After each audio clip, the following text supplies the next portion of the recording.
Rahayu, Rahayu. Kesempatan malam ini saya bersama Mbah Dharma Kunchara, dan saat ini beliau sedang tirakat di Yogyakarta, dan nanti mungkin tirakatnya memakan waktu yang agak lumayan panjang. Berapa hari Mbah rencananya Mbah? Ya kalau rencana niatan gitu ya, itu ya 160 hari. 160 hari? Ya mungkin keliling mungkin karena menjaga lingkungan. Ya kalau orang dulu wong laku kayak gini kan diarep-arep syafangate cara Kanjeng Nabi, kalau itu berkah. Kalau sekarang kan diarep-arep mungkin sisi lainnya gitu loh. Lah niki sudah dapat berapa hari Mbah nih? Ini baru malam keempat. Malam keempat ya Mas Yono ya? Malam keempat ya? Yeah. Nah ini saya tadi perjalanan dari Klaten menuju sini tuh jalurnya ekstrim Mbah, naik turun bahkan naiknya tinggi. Sementara saya lihat kok Mbah Dharma ini menggunakan mobilnya sudah tua, mungkin tahunnya Espas. Itu kok ya rusak maksudnya. Sejarahnya apa mungkin perawatannya yang luar biasa atau gimana Mbah? Nggak pernah dirawat, malah nggak pernah dirawat itu. Artinya paling kemarin 1 tahun ganti olinya sekali. Kemarin pulang dari Bali, saya ada rezeki, ya baru saya tap gitu loh. Nah itu sudah sampai ke Bali, sampai ke mana, Ujung Kulon gitu, muter-muter ya memang untuk mobil spiritual gitu loh. Padahal mobil kita tadi menggunakan mobil muda lur, tapi naiknya juga ngegas sama tanjakannya. Tapi mobil Mbah Dharma luar biasa bisa nyampe sini. Dan ketika saya sudah nyampe di parkiran tadi, jalan itu sudah mulai ada suara-suara yang aneh. Itu mungkin suara dari alam-alam lain. Nah ini selama Mbah Dharma di sini itu pengalamannya apa ini? Tempatnya sepi sunyi, nggak ada orang, jauh dari kampung. Ini gimana ini Mbah? Ya kalau setiap maghrib itu auranya itu berbeda. Sampai dengan jam 12 malam. Jam 12 malam itu nanti suasananya juga beda lagi. Yang saya itu tadi saya ngamati ya Mas Yono ya, saya berdua sih di sini. Kalau tadi malam sendiri malah saya. Sendiri? Iya malah sendiri. Jadi kalau di sana itu wanita kayak jaga-jaga gitu loh, kayak apa? Kayak pokoknya menemani gitu loh. Namun kalau yang di sini itu sukanya bernyanyi. Nyanyi Jawa, nyanyi dangdutan, mungkin tapi Beluk Salamul ya mungkin ini sekelas ronggeng, ini apa dan sebagainya alirannya gitu loh mungkin. Nah, kalau di ujung atas sana itu cahaya murninya gitu, cahaya yang asli, artinya sepemahaman saya kayak Kang Togo gitu kan, umpamanya banyak pengikutnya nih, ada yang jadi biduan, ada yang jadi ibaratnya pengusaha, adalah itu mungkin seperti itu. Nah, ini luar biasa pemirsa, jadi ini real, ini bukan settingan, bukan rekayasa, memang ceritanya ini benar-benar nyata. Dan saya sendiri tadi duduk ngopi sambil ngerokok sebentar aja sudah banyak suara perempuan ketawa-ketawa tadi di sebelah timur ini Mbah. Tadi Kang Ferry juga dengar ya? Iya. Suara apa tadi Kang Ferry? Barusan di situ tadi saya dengarkan ada seperti suara orang tua yang lagi istilahnya enggak tahu lagi ngobrol apa-apa. Di telinga saya itu kayak ada rengeng. Terus kayak ada orang yang sedang menimba air. Menimba air terus dia menuangkan di jeding ya istilahnya, di kolah, di bak mandi. Nah itu sayup-sayup terdengar hilang, makanya saya waktu duduk di sebelah sini tadi sebentar saya noleh ke belakang, kok perasaan kayak ada orang, saya kira Mas Yono yang tadi ternyata kok Mas Yono ada di sana. Jadi pengalaman saya ini merinding ini gitu. Nggak apa-apa. Pengalaman saya duduk di sini tadi banyak, makanya saya sebentar noleh ke belakang. Ya mungkin tadi waktu perjalanan kita dari Klaten sudah di Sane Pak K mungkin, karena kita tadi sempat nyasar di makam. Kita ungkak mau puter di makam ya itu ya tadi. Ya itu. Berarti ketika kami Rombongan ini untuk berkunjung mendatangi tirakat Mbah Dharma ini, tadi kita nyasar di pemakaman. Dan itu jalannya kecil, mau maju ya nggak bisa, mau mundur juga repot. Puter apalagi. Tapi alhamdulillah bisa diselesaikan dengan izin Tuhan begitu. Nah ini fenomena alam ini kan masih alami, Mbah, dan ini sangat berpotensi dengan ruh-ruh suci tentunya. Ya mungkin ada sebagian juga ruh-ruh penasaran, arwah sentayangan, tapi tentunya juga ada yang ruh yang murni. Nah ini mungkin Mbah Dharma bisa memberi istilahnya pemahaman pada seluruh pemirsa biar paham kalau tirakat itu bagaimana, Mbah. Monggo.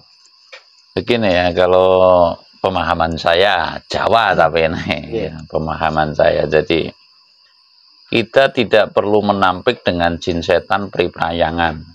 Itu artinya kalau itu setan jangan didekati lah, sebab menurut saya bangsa Perkasakan itu perlu pintu tobat. Lah pintu tobatnya apa? Saya sering mengatakan bahwa satu-satunya jalan untuk bisa setan jin Perkasakan itu diterima tobatnya itu ketika ada manusia yang bisa menghubung dan bisa ndodok selehke. Ya. Artinya jin setan priprayangan ini bisa masuk surga manakala ada orang yang tujuannya mulia dan dia boleh ikut mendapat referensi itu loh dari manusia. Contoh Kanjeng Nabi Sulaiman. Lah Kanjeng Nabi Sulaiman itu kan didukung jin setan priprayangan kalau istilah Jawa. Lah nasibnya jin setan priprayangan itu kemana sekarang? Ya kan, masuk surga kah? Masuk neraka kah? Lah itu yang belum, menurut saya belum terterangkan secara jelas.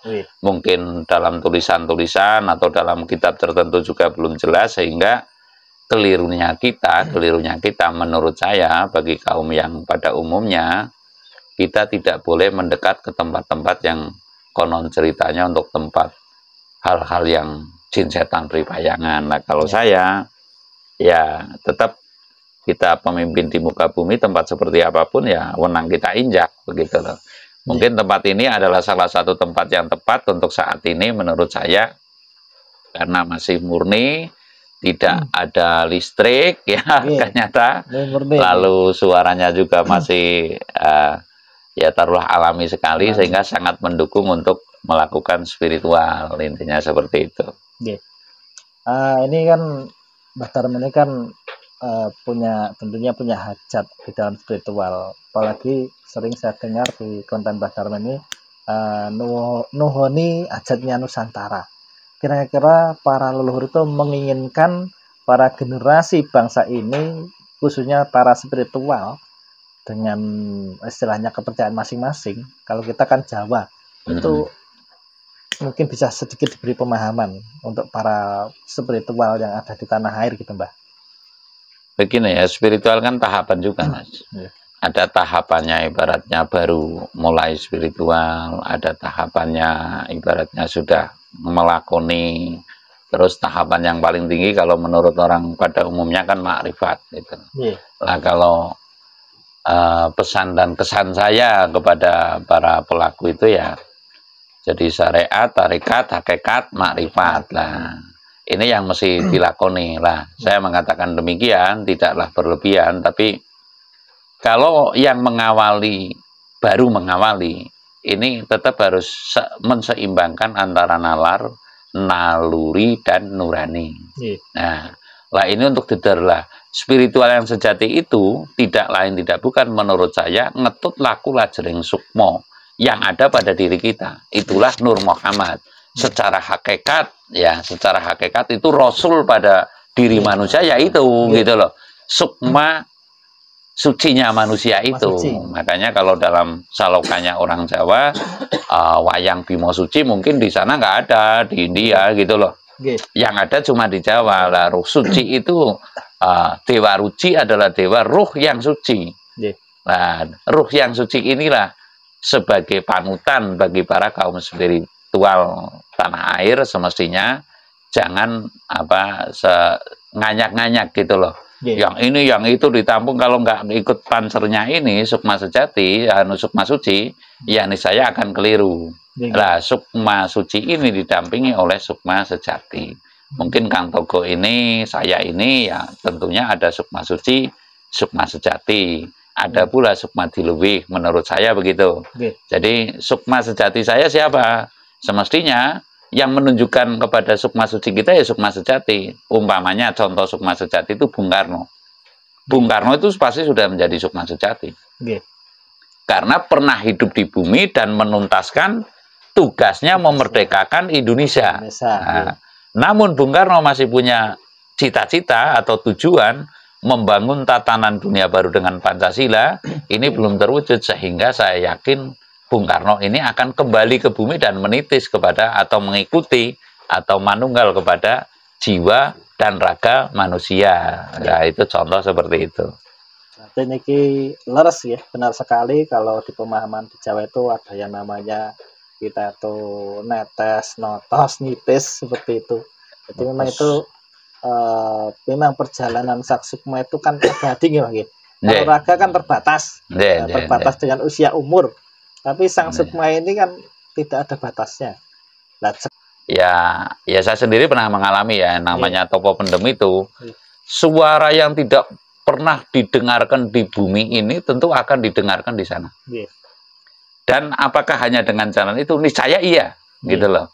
Jadi suara yang di bumi itu ada, dan ada suara yang tidak pernah didengarkan di bumi, itu biasanya akan didapatkan dari cara topo pendem. Lah itu topong luat, artinya di situ untuk menuju ke makrifatan, ya kata-kata yang belum pernah didengarkan di bumi, ini saya akan terdengar di situ. Gitu.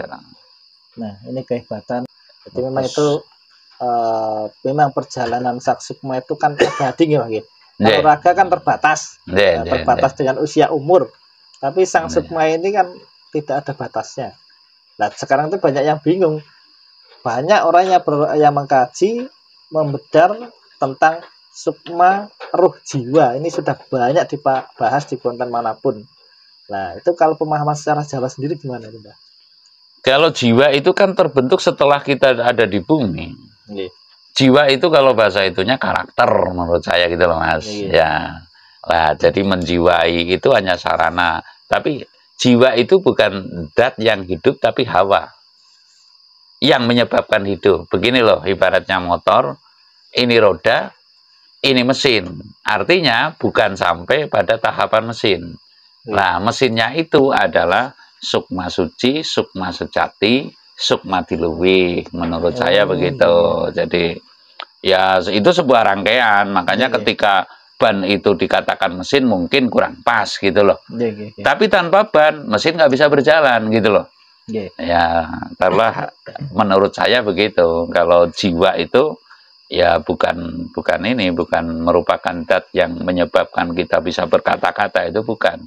Yang menyebabkan kita bisa berkata-kata itu ya adalah sukma gitu loh. Iya. Jadi pemahaman tentang sukma ini sendiri bisa disadari ketika kita masih menggunakan kewadakan jasad ini gitu, Mas. Iya. Iya. Namun sukma ini kan langgeng. Langgeng. Kan ada tuh kalau dalam anu saya itu sirurip, sir langgeng, sir cipto, sir jumeneng gitu loh. Lah ana sir 4 inilah hak sukma. Sir urip, sukma itu urip.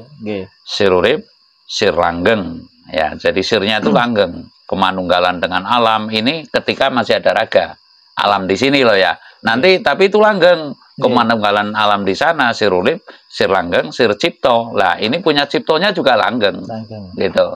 Jumenengnya juga langgeng gitu loh. Lah ini yang menurut saya sih pemahaman tingkat tinggi sir urip, sir langgeng, sir cipto, sir jumeneng. Lah kalau nggak ada ini, niscaya nggak ada jagat gumular ini, Mas. Nggak ada kita-kita ini. Laras. Makanya orang Jawa menyebutnya dengan sukma kawekas. Nah ini sukma kawekas. Untuk pemirsa kan mungkin nggak paham ya kalau orang Jawa itu kok ada bahasa-bahasa seperti ini, sukma kawekas dan sebagainya. Kalau sementara kalau di pemahaman secara milenial itu kan yang disebutkan hanya roh saja. Jadi kalau pengejawantahan secara keislaman khususnya itu yang sering dibahas itu cuman antara badan dan roh. Iya, Kan gitu. jasmani rohani lah. Rohani. Iya. Ternyata kalau di Jawa paparannya lebih komplit kan gitu Bang. Iya, niscaya demikian. Iya. Makanya ada badan kasar, badan halus. Roh pun demikian. Ada sukma kasar, sukma halus. Dan kalau di penerangan secara umumnya kan nggak diterangkan seperti itu kan. Iya. Nah, jadi ini bisa menambah kepahaman kita. Masalah benar atau tidak nanti kembali ke spiritual masing-masing. Karena ini butuh spiritual nih, Mbak. Iya. Bukan hanya teori konsep untuk berkata-kata. Iya. Jadi ini harus perlu melakukan sebuah ritual atau laku, tirakat orang Jawa untuk menemukan itu nih, Bang.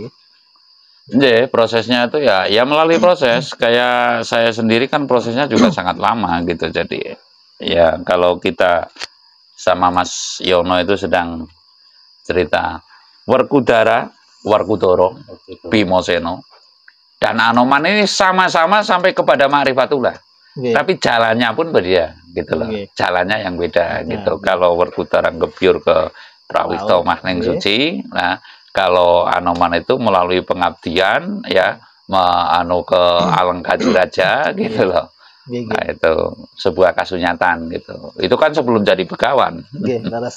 Makanya kalau orang Jawa itu karena spiritualnya turun-temurun sudah dibekali dengan istilahnya ngolah rasa, ngolah batin, sehingga sampai untuk membuka misteri kematian pun ada istilahnya topo laku pendem. Nah, ini kalau di ajaran umum ini menyalahi kodrat. Wong orang masih hidup kok harus menguburkan diri. Iya. Hikmahnya di mana kan kata Mbah?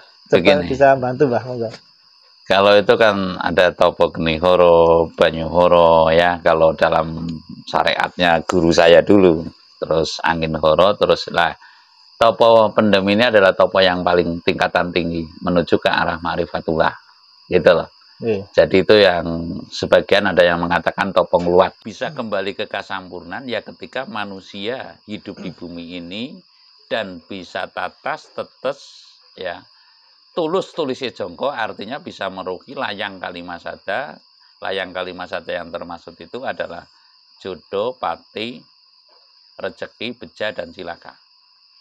Lah ini sarananya ketika di dunia inilah, ketika sudah meninggal itu ya sudah terputus antara raga dan sukma ya. Menurut saya sudah nggak ada kaitan, ibaratnya secara syariatnya itu kan raga itu mau dibuang ke sungai nggak nangis itu sudah mau lah, tapi syariatnya karena pernah buat pengurungan sukma sehingga kita menghormati. Namun ketika kita ke makam itu ya, apakah masih ada kaitan? Ya dimungkinkan ada kaitan. Namun yang masih terkait yang pasti itu adalah ruhnya. Nah ruhnya ini setelah terputus, kalau istilah sana kan masuk neraka ya. Ketika ini tidak bisa menyelesaikan tugasnya ketika di bumi, tidak meruhi layang kalimasada, ini tentu belum bisa sampai ke kasampurnan. Makanya ngarep-ngarep anak yang soleh kalau kata Pak Kiai. Kalau kita ngarep-ngarep bocah sing bisa junjung dhuwur mendem jero begitu loh, mendem jero walate junjung dhuwur kamulyane atau kasuwargane atau kasampurnane. Lah ini memang berat. Makanya reinkarnasi itu menurut saya dalam agama apapun sungguhnya ada. Makanya kalau di ajaran khususnya saya sendiri yang berKTP Islam itu amalan yang tidak bisa terputus itu ya seperti sedekah, amal jariah itu dan juga nanti tentunya punya anak yang bisa mendoakan kan seperti itu. Iya. Jadi nanti tergantung budi pekerti juga nih budi pekerti. Gitu. Makanya kalau orang Winasis dulu ada tentang kematian yang mokso. Kematian mokso itu yang namanya mokso itu memang sudah benar-benar langgeng di sisi Tuhan sehingga sudah tidak akan repot-repot menjawab sebuah pertanyaan. Terus betul nih Mbak. Ya kalau saya nanti anak turun jadi takut ya, nanti di sana digodok dan sebagainya. Lah kalau Jawa itu pakai saloka Mas, gitu loh. Pakai saloka sebenarnya kalau mau ngoceti Jawa itu ya dari tembang mijil sampai dengan pucung. sebenarnya itu mijil lahir sampai dengan pocong. Nggih. Tapi takut anak cucu nanti hanya berpikir saya akan dipocong, saya akan dipocong gitu. Nggih. Sehingga di anunya pucung. Nggih. Aslinya megat ruh. Megat ruh, nggih. Tapi megat ruh ini tahapan mati kan ya. Nggih, tahapan mati. Tapi takut anak cucu nanti hanya berpikir saya akan mati, nanti saya digada dan sebagainya. Ini kan pamali. Nggih. Pamalinya apa? Tidak mau melaksanakan kewajiban hidup. Nggih. Ya kewajiban hidup yang harus menolong, harus menghening, harus apa, darmaning wajib ini akan lalai. Sehingga digatukan megat ruh gitu loh. Kan nggak menakutkan, tapi kalau megat ruh ini menakutkan gitu loh. Nah itu contoh seperti itu. Sebenarnya Jawa ini sangat komplit dan ya mohon maaf kalau saya Pancasila adalah sumber segala sumber hukum, mungkin Jawa ini adalah sumber segala sumber ketuhanan kalau saya ngomong gitu loh. Tapi karena kalahnya mungkin promosi, iming-iming, omong-omong, amang-amang, iming-imingnya mungkin itu surga, amang-amangnya mungkin itu neraka, omong-omongnya ya zakat, fitrah, sedekah dan sebagainya. Makanya sekarang yang lagi taruhlah banyak berkat ya mohon maaf kaum yang mau menjual seperti itu gitu loh. Kalau kita lah ibaratnya beli bensin aja ya susah karena nggak ada nanti jenengan jariah ke saya ya, amalnya kan nggak boleh saya Jawa, ya kan? Nah kan toko jariah ke saya nanti ini kan, sekarang, iya kan? Nanti pahalanya sampai akhir hayat ibaratnya kan nggak ada cerita seperti itu, adanya hanya wong urip ngunduh woheng pakarti begitu. Hanya tentang cerita tentang bukan cerita ini sumbernya jelas dari hadis juga. Tentang sedekah, amal jariah, ilmu manfaat, anak soleh, itu kan sebetulnya kan kembali ke didikan budi pekerti. Dengan penjiwaan kita ini cara mendidik perbuatan tingkah laku kita, nanti yang kita hasilkan amaliyah kita ya dicontohkan di 3 perkara ini tadi itu Mbak. Iya. Soalnya gini Mbak, waktu saya mendengar bahwa besok kalau mati itu nanti di alam kubur sana akan didudukkan, ketemu mungkar nakir, dihajar. Itu saya proses kematian kan belum 100% mengalami, tapi untuk latihan mati saya pernah melakukan sebuah tapa pendem 3 hari 3 malam, tapi saya tidak ketemu dengan yang namanya mungkar nakir itu loh Mbak. Ya mungkin atau itu prosesnya karena baru latihan belum ditemui atau bagaimana, karena bayangan saya dulu kalau sudah dikubur dalam tanah nanti ketemu mungkar nakir, ditanya ini dan itu, kalau salah jawab nanti pukul, banyak dosanya dihajar, digada itu loh Pak. Ini gimana ini kalau Mbak Dharma ini pengalamannya? Ya itu ya nyata bagi yang meyakini. Kalau saya kan kurang yakin gitu lah, kurang yakin. Nah, kurang yakin bukan berarti tidak percaya gitu ya. Ya mungkin percaya gitu loh. Tapi yang jelas secara singkat manusia itu dalam sehari semalam saja itu mati. Ya kan? Ketika kita tidur mati itu, ya kan? Bedanya kalau tidur hidup lagi, kalau mati tidur selamanya kan cuma itu loh. Lah terus yang didapatkan apa? Adalah mimpi. Tuhan itu juga nggak kejem-kejem banget gitu loh, ya kan? Ya seperti itulah. Dalam hal itu menurut saya kalau mungkar nakir kan kalau istilah Jawa itu Bathara Cingkarabala.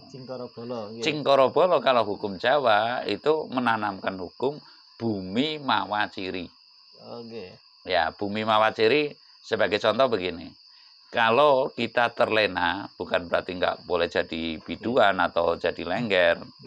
Saya pernah menyaksikan, kata guru saya, saksikanlah orang sakaratul maut sebanyak 7 kali. Jadi kalau lengger kok terpaku sampai tua, tidak langsung mencari jati dirinya, itu akan mati menari dulu, Mas. Itu bumi mawa ciri gitu. Karena terlena, dianggapnya orang hidup cukup jadi lengger gitu loh.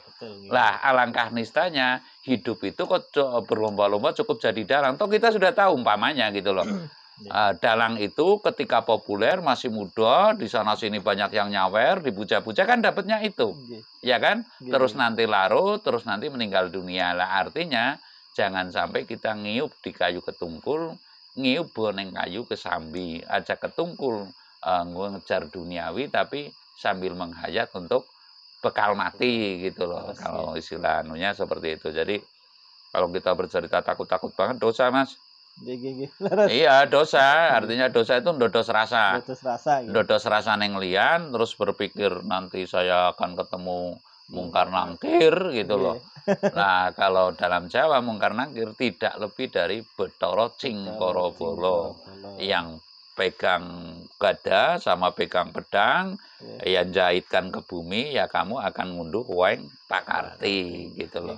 Terus karena saya tuh suka laku tirakat sehingga saya sampai penasaran melakukan sebuah ritual laku tapa pendem itu. Dulu yang saya temukan itu cuman panas dan dingin, Mbah. Jadi di bawah tanah sekitar 2 meter, ditutup pakai papan, udara pakai pralon. Itu yang saya temukan itu cuman hari pertama itu cuman panas seperti terbakar, kedua dingin.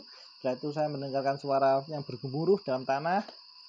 Terus setelah itu muncul ada sinar dan bertanya, sedang apa kamu di sini? Yang kamu itu masih hidup. Ya, cuman itu pengalaman saya. Itu selama 3 hari 3 malam, Mbah. Jadi saya belum ketemu yang namanya ini tadi, mungkin akhirnya tadi, betul, Pak. Nah, dan ini laku real, ini laku pengalaman saya pribadi, saya tidak mengada-ada, dan saya juga punya saksi yang menunggu saya waktu tirakat gitu, Mbak. Nah, makanya saya kadang-kala itu saya berpikir, kalau besok manusia itu di alam kubur disebut arwah penasaran, karena mungkin ya waktu meninggalnya mungkin masih teringat dengan duniawinya, anak istrinya, harta bendanya dan sebagaimana gitu ya, Mbak. Makanya disebut arwah-arwah penasaran. Penasaran kan, ya. Begitu. Jadi terkadang saya juga berpikir, bukankah segala sesuatu itu yang menggerakkan itu adalah Tuhan? Wong kita itu nggak ada daya, nggak ada kemampuan, kekuatan apa-apa. Kita datang bertemu saja, kita rokok, kita ngopi ini aja, semuanya atas gerak Tuhan. Tapi kok kejem kalau besok kita meninggalkan jasad, kita dihajar sama bukan ini tadi, bukan ini semuanya memperjalanan Tuhan, betul, Mbak? Terus akhirnya saya berpikir, berarti kalau saya nanti kelamaan di tanah, paling yang memakan diri saya, menghancurkan diri saya itu adalah belatung-belatung, mikroba yang besar sampai kecil, pikirannya gitu, Mbak. Nah, kalau Mbak Dharma gimana ini? Begini, Mas, kalau mau cerita itu kan cerita makrifat ya. Taruhlah kalau bedahnya itu kan ngaji rasa bedah surasa. Nah, sekali lagi ngaji rasa bedah surasa neng urip. Kalau belum bisa membedah surasa neng urip, siyogianya jangan cerita seperti itu. Contoh seperti ini. Kalau mohon maaf ya, Pak Kiai, Pak Ustadz belum pernah mengalami yang seperti itu, seyogianya jangan cerita seperti itu. Sebab itu kata yang menakutkan dan menakut-takuti itu termasuk di antara yang keliru, kecuali ada dasarnya gitu loh ya. Dasarnya apa? Menurut saya kiblatnya adalah wisikaning Kang Sukmo. Saya akan mengatakan sedikit bahwasanya kalau di Jawa itu, Mas, bumi langit yang menyaksikan kalau sudah sampai ke ilmu Jawa itu bisa ditanyakan hari kematiannya sendiri dan akan kemana. Betul. Itu. Dan itu ada catatannya, ini bahasa langitan ya, saya buka sedikit itu, berada pada buku Kukuban Perahu. Itu yang menulis lahir kamu kapan, mati kamu kapan, kewajibanmu kapan, kewajibanmu itu apa, gitu loh. Nah, niscaya bisa terbaca di situ, namun melalui proses tertentu, gitu loh. Jadi setiap manusia tertera pada buku Kukuban Perahu. Ibaratnya kita sedang berlayar. Ya, kita lahir dari apa? Makanya ciri orang